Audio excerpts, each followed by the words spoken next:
Bonjour et bienvenue aujourd'hui en Sardaigne pour une première prise de contact avec la toute nouvelle Renault Zoé. Alors oui, j'ai bien dit nouvelle Zoé, je vous entends déjà d'ici, mais cette Zoé est bien nouvelle même si elle ressemble beaucoup à l'ancienne.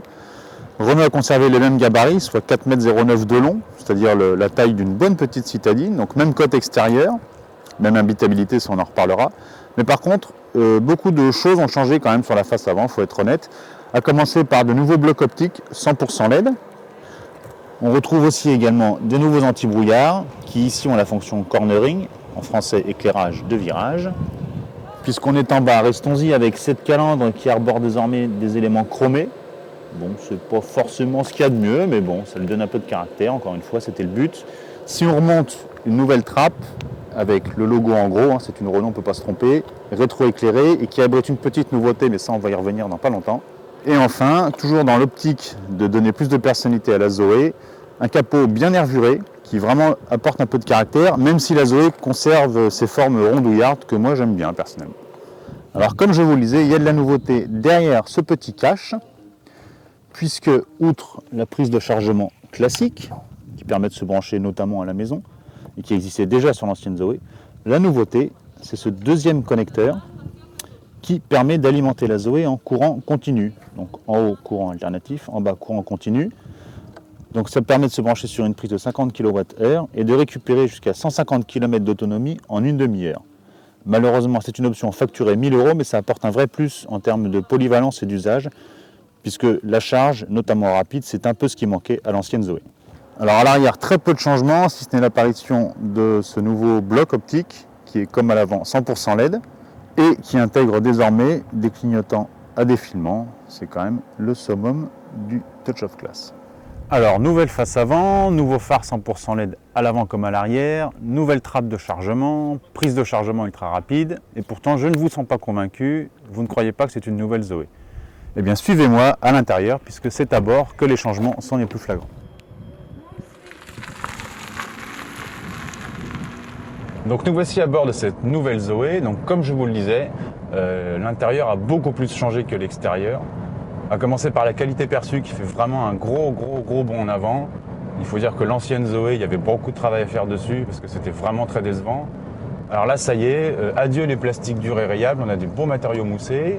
On a ça que j'adore, moi, les bandeaux de tissu qu'on retrouve sur la planche de bord, mais aussi les contreportes et puis tout autour de la nouvelle console centrale. Ça fait son petit effet, moi j'aime beaucoup. Voilà, on a enfin une Zoé bien finie, à l'image de la Clio, il y a vraiment eu des progrès de fait. En termes de technologie embarquée aussi, là on voit qu'on a vraiment affaire à une nouvelle génération. En face du conducteur, on a une belle dalle numérique de 10 pouces.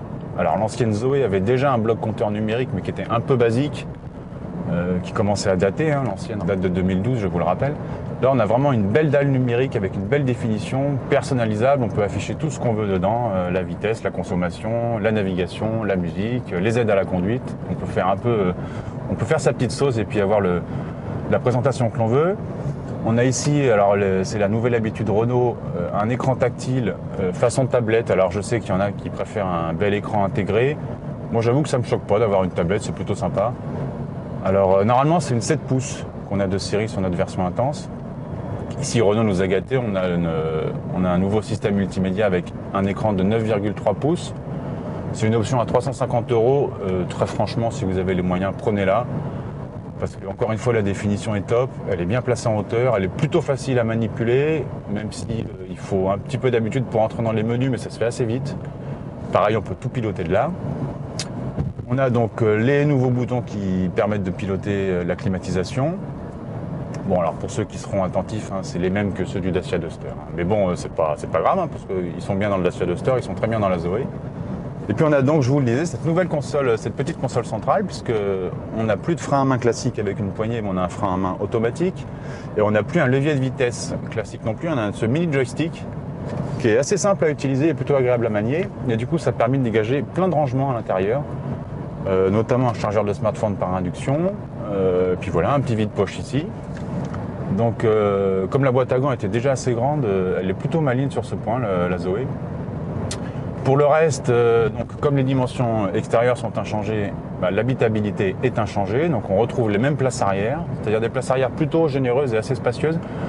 En revanche, comme la Zoé conserve ses gros sièges avant façon baquet, bon alors c'est bien pour ceux qui sont dessus, par contre ceux qui sont derrière, ça gâche un peu la vue.